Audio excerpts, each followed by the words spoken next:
Showing you guys the before and after. Like this furniture cleaning.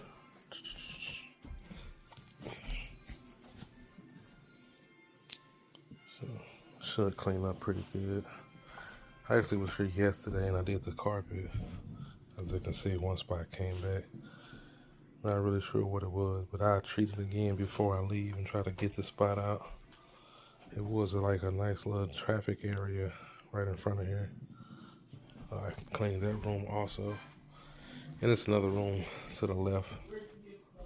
So, but for the most part, it's mainly just these two cushions. I have this chair. I have this little